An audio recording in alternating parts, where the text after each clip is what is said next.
माझ्यासोबत निवृत्त lieutenant general Dattatray Shekatkar sir आहेत। त्यांनी यापूर्वी भारताची आणि पाकिस्तानची जी युद्ध झालेली आहेत ती देखील पाहिलेली आहेत ते आणि त्या युद्धांमध्ये ते सहभागी देखील होते। सर, उद्या देशभर मॉक ड्रिल होणार आहे, नेमकी ही मॉक ड्रिल असते काय आणि ही कशासाठी केली जाते? जसं तुम्ही म्हटलं की मी पाकिस्तान बरोबर झालेल्या प्रत्येक युद्धामध्ये भाग घेतलेला आहे। 1965च्या युद्धात मी होतो भारतीय सैन्याकडे पर्यंत आणि मी लाहोरपर्यंत पोहोचलो। भारतीय सैन्य लाहोरचा हवाई अड्डा जवळजवळ आपल्या पास होता, विमानतळ ज्याला आपण म्हणतोय। 1971मध्ये मी पहिले बांगलादेशमध्ये मुक्ती बाहिनीबरोबर काम केलं। त्यानंतर पश्चिमी पाकिस्तान, जम्मू काश्मीरची सीमा आहे सांबा एरिया, तिथून आपलं सैन्य पाकिस्तानात गेलो, तिथे मी होतो। त्यानंतर कारगिल युद्धाच्या वेळेला पूर्ण सैन्य चीनची जी बाउंड्री आहे त्याचं मी नियंत्रण करत होतो। आणि आतंकवादी युद्धाचा अनुभव मला ईशान्य भारतामध्ये आला, तिथे त्यांनी विद्रोह केला होता भारताविरुद्ध। त्यानंतर पंजाबमध्ये मी आतंकवाद पाहिला आहे, जम्मू काश्मीरमध्ये मी आतंकवाद पाहिला आहे। आणि हे कामं कोण कसं कधी करवतं ह्याबद्दल इतर लोकांपेक्षा ज्यांनी कधी हे अनुभव नाही केले त्याबद्दल थोडीशी माहिती आहे। तुम्ही म्हणाला की उद्या मॉक ड्रिल होणार आहे। मॉक ड्रिल हे होतं काय, हे का केली जाते, ह्याचा अर्थ काय आहे, हे मॉक ड्रिल कोण करेल आणि ह्याच्यामध्ये जनतेचा काय सहभाग आहे, हे सगळं प्रश्न येतात आपल्यावरती। कारण की मॉक ड्रिल हे सैन्य त्यांच्या क्षेत्रामध्ये करतात, परंतु जे सामान्य लोक आहे ज्यांना युद्धाचा झटका पडू शकतो त्यांची काय जबाबदारी आहे, हे सगळे विषय याच्यामध्ये येतात आणि त्याबद्दल आपण बोलणं करू। ही मॉक ड्रिल जी आहे ती एकूणच देशासाठी, आपल्या महाराष्ट्रासाठी किती महत्त्वाची आहे आणि या मॉक ड्रिल मध्ये कशा कशाचा समावेश असतो, म्हणजे काय काय केलं जातं? ही मॉक ड्रिल जी आहे उद्या ही पूर्ण भारतामध्ये होईल, ही फक्त महाराष्ट्रापर्यंत सीमित नाही आहे। कारण की शत्रूचा हल्ला कुठे केव्हा कसा होईल हे माहीत नाही आहे। जास्त करून जे जम्मू काश्मीरचं क्षेत्र आहे, हरियाणा, दिल्ली, राजस्थान, गुजरात, महाराष्ट्र हे जवळचे क्षेत्र आहे, तसे पाहिले जातात। परंतु ही मॉक ड्रिल पूर्ण भारतामध्ये होणार आहे, कारण की शत्रू कुठे काय करेल हे आपल्याला सांगत नाही। आणि ह्याकरता महाराष्ट्रामध्ये पण हे होणार आहे, कारण की महाराष्ट्रामध्ये सुरक्षेच्या दृष्टीने भयंकर धोकादायक स्थान आहे। भारतात आपण मुंबईला पहा, जवळपास समुद्रकाठी अणुबॉम्ब केंद्र आपल्याकडे आहे, अणुबॉम्ब भट्टी आपल्याकडे आहे, व्यापारिक राजधानी आपण म्हणतो, स्टॉक एक्सचेंज आहे, भाभा ॲटॉमिक सेंटर आहे, port Jawaharlal Nehru port trust आहे आणि मुंबईचं विमानतळ आणि दिल्लीचं विमानतळ हे अत्यंत महत्त्वपूर्ण असतात। तर ह्याकरता महाराष्ट्रात जे आहे ह्याचा जास्त अनुभव पूर्ण देशामध्ये आहे। गुजरातमध्ये पण तितकाच धोका आहे, राजस्थानमध्ये पण तितकाच धोका आहे। परंतु आर्थिक दृष्टीने जर आपल्या शत्रूंनी काही केलं तर महाराष्ट्रावरती पण त्याचे दुष्परिणाम होतील। आणि ह्याकरता महाराष्ट्राच्या लोकांनी पण आपली जबाबदारी समजून, हे नाही की शासनाचं काम आहे, हे गव्हर्नमेंट करेल आहे, हे सैन्य करेल, हे अमके करतील, आम्ही फक्त घरामध्ये बसू, असं नाही आहे। कारण की बॉम्बचा हल्ला किंवा शत्रूचा हल्ला कुणावर ते होईल ते आपण त्याला सांगू शकत नाही, तो आपल्याला सांगणार नाही। ह्याकरता प्रत्येक नागरिकांनी सतर्क आणि तयार राहायची आवश्यकता आहे। सर, युद्धापूर्वीचं हे सगळं सराव म्हणावा लागेल का आणि मॉक ड्रिल मध्ये नागरिकांनी काय काय काळजी घ्यावी किंवा त्याचं प्रशिक्षण उद्या होईल का? सर्वप्रथम मॉक ड्रिल मध्ये जितके पण लाईट आहे, इलेक्ट्रिसिटी लाईट आहे, हे सगळे बंद होतील, अंधार होईल पुरता, अंधार होईल पुरता। ते आता 15 मिनिटाकरता, अर्धा तासाकरता जेव्हा पण येतो ठीक आहे ना, ते होईल। आणि त्या अंधारात आपण घाबरलं नाही पाहिजे, त्या अंधाराचा गैरवापर आपण नाही केला पाहिजे। त्या अंधारात आपण आपल्या मुलांना, आपल्या समाजाला घाबरू देऊ नका, त्यांचं आत्मबल जे आहे ते ठेवा। दुसरी गोष्ट आहे की जेव्हा ते अंधार होतो तुम्ही आपल्या स्कूटरवरती लाईट जाऊ नका, कारची लाईट चालू करू नका, मोबाईल वापरू नका, तुमचे कॅमेरे वापरू करू नका। म्हणजे ज्या पण प्रकारे लाईट बाहेर निघायची संभावना आहे ते सगळं तुम्ही बंद ठेवा. हॉटेलवाल्यांना पण हे काळजी घ्यावी लागेल की लाईट बंद झाले पाहिजे. मुंबईच्या अवतीभोवती, पुण्याच्या अवतीभोवती, मोठ्या शहरांच्या भोवतीभोवती सगळे 5 स्टार हॉटेल अगदी विमानतळाच्या जवळ असतात हे. आणि जर त्यांनी ही काळजी नाही घेतली तर त्याचे दुष्परिणाम त्यांना तर होतील, विमानतळावर होतील आहे आणि विमानतळाच्या अवतीभोवती राहणारे लोक त्यांच्यावरती होतील आहे. ह्या कारण ह्या सगळ्या लोकांची जिम्मेदारी आहे की आपण ही मॉक ड्रिलचं पालन अगदी इमानदारीने केलं पाहिजे, काळजीने केलं पाहिजे. अमका करेल तमका करेल आम्ही फक्त नावं ठेवू असं होणार नाही. कारण तुम्ही नावं ठेवायला तुम्ही वाचणार की नाही हे कोणाला माहीत आहे. ह्याकरता आपली जिम्मेदारी प्रत्येकाची आहे. म्हणजे सर, उद्या जी मॉकड्रिल होणार आहे ती थेट जेव्हा युद्ध पाकिस्तान बरोबर होईल त्यावेळी जी काळजी घ्यायची ती त्याचा सराव उद्या असणार आहे. समजा म्हणजे उद्या पाकिस्तान हल्ला करेल तेव्हा नाही, पण आपल्याला अशी माहिती मिळाली की 5 वाजता किंवा 6 वाजता संध्याकाळी पाकिस्तानचे विमान भारताकडे आले. भारताकडे आले असं काय म्हणजे तो बॉम्ब टाकणार आहे.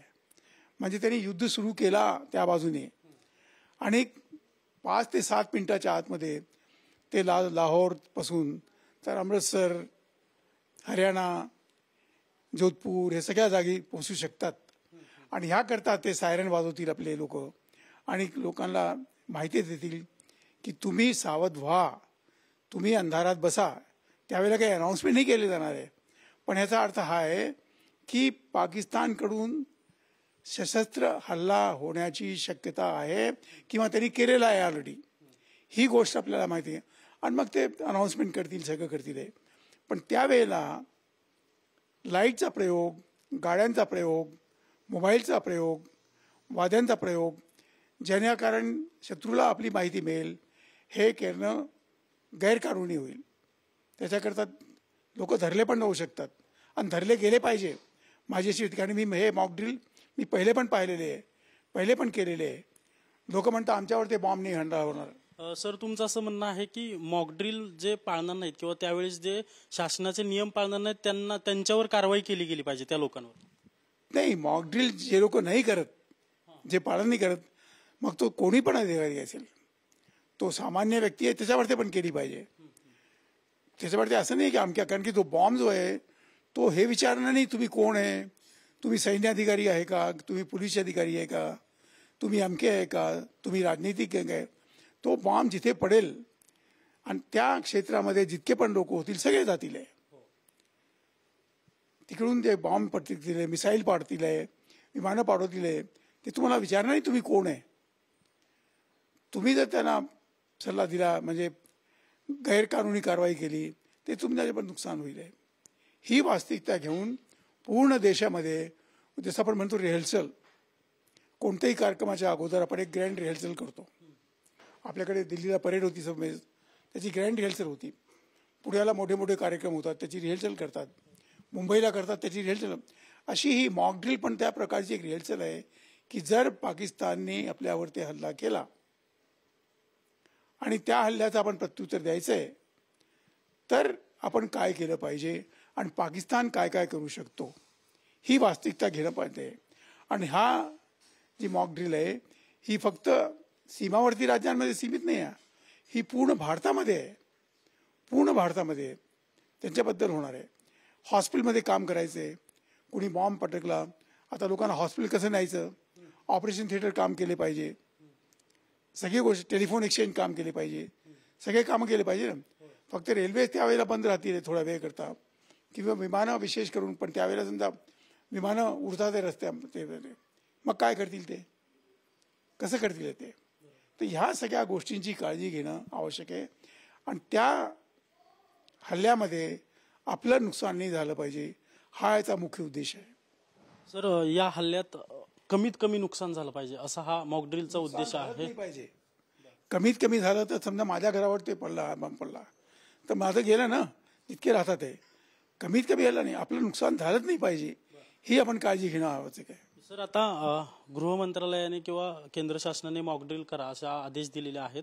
आपण असं म्हणू शकतो की भविष्यात पाकिस्तान बरोबर युद्ध होण्याची शक्यता आता अटळ होते. 100% आहे, 100% आहे. कारण की ज्याप्रमाणे आपल्या वरिष्ठ नेत्यांनी म्हटलंय की आम्ही तुमच्या आतंकवादाला किंवा तुम्ही ज्यांनी शरण दिली आहे आम्ही कबरमध्ये काढून टाकू. ठीक आहे ना. पण ते करायला पाकिस्तान थांबणार नाही. तो अगोदरच आपल्यावरती हल्ला करू शकतो ना. तर आपल्याला अचानक झालेल्या हल्ल्याकरता पण तयार झालं पाहिजे. आपण हल्ला केव्हा करू, कुठे करू, कसा करू, काय करू ते शासन ठरवेल. परंतु त्याच्या अगोदर जर पाकिस्तानने काही केलं तर मग काय करायचं आहे, किंवा आपण हल्ला झाल्यानंतर, आपला हल्ला झाल्यानंतर पाकिस्तान त्याचं प्रत्युत्तर देईल, त्याच्याकरता पण हे मॉकड्रिल करावी लागतील. ह्या गोष्टी लक्षात ठेवणं अत्यंत आवश्यक आहे. कारण की निरपराधी लोकांचं नुकसान झालं नाही पाहिजे, ही वास्तविकता आहे. आणि मी आपलं हे माझ्या युद्धाच्या अनुभवातून पाहतोय. 1965च्या युद्धात मी होतो, तर त्यावेळेला आपण कसे मॉकड्रिल करत होतो, कसा अंधार करत होतो. सैन्य तर करतच होतं, पण बाकी लोक पण करत होते. 1971च्या युद्धामध्ये 12 दिवस युद्ध चालला, एक दिवस नव्हता. आणि ते अचानक हल्ले होत होते त्यावेळेला. तर तेव्हा पण हे असा अंधार करावा लागत होता, तिथे पण होत होता. आणि ईश्वर न करे की ह्या हल्ल्यामध्ये आपल्या लोकांचं काही नुकसान हो, हीच मी प्रार्थना करतो. सर, पाकिस्तान हल्ला करेल या विचारातून ही सगळी मॉकड्रिल चालू आहे. पण पाकिस्तानची नेमकी ताकद किती आहे? म्हणजे पाकिस्तान महाराष्ट्रात किंवा इतर राज्यांमध्ये त्यांच्या मिसाईल डागू शकतो एवढ्या ताकदीच्या मिसाईल त्यांच्याकडे आहे? पाकिस्तानकडे जे मिसाईल आहे ते 700 किलोमीटर, 1000 किलोमीटरच्या वरपर्यंत मिसाईल आहे. ठीक आहे ना. तर तो मिसाईल कुठे पडेल हे आपल्याला सांगत नाही. तो मिसाईल आपण हेच धरलं पाहिजे की शत्रू आपल्यावरती कुठेही हल्ला करू शकतो. आता महाराष्ट्रात आपलं सोलापूरपर्यंत आहे, बेळगावपर्यंत आहे, पुणेपर्यंत आहे. तर कोणते क्षेत्र त्याच्या धोक्यामध्ये येतात त्या सगळ्यांना काळजी करेल. कारण की तो मिसाईल हे नाही आणत मी कोल्हापूरवरती पडणार आहे किंवा मी पुण्यावरती पडणार आहे. जिथे त्याला ते गाईड करतील तिथपर्यंत पडेल तो. आणि ज्या ज्या शहरांमध्ये, काही शहरांच्या जवळ फॅक्टरी जवळ आहे, विमानतळ जवळ आहे, मोठे मोठे कारखाने जवळ आहे, ह्या लोकांना जास्त काळजी घेतली पाहिजे त्यांनी. कारण की शत्रू जो आहे हा गावावरती पण हल्ला होऊ शकतो ना, कुठेही होऊ शकतो. ज्या गावामध्ये लाईट लागलेली आहे आणि त्यांनी शत्रूने पाहिलं, त्यांच्या विचारांनी पाहिलं, किंवा विमानं आले हल्ला करायकरता त्यांनी पाहिलं, तर कुठेही होऊ शकतोय. आणि ह्याकरता हे मॉकड्रिल जो आहे, मॉकड्रिलचा अंतर्गत काय आहे की ज्या प्रकारचे कार्यक्रम युद्धामध्ये होतील, कारवाई होतील आहे, अगदी त्याच प्रकारचं आपण हे करावे. आणि त्यावेळेला लोकांची जबाबदारी काय आहे, लोकांनी काय केलं पाहिजे, लोकांचे कर्तव्य काय आहे, ही सगळी माहिती घ्यावी लागेल.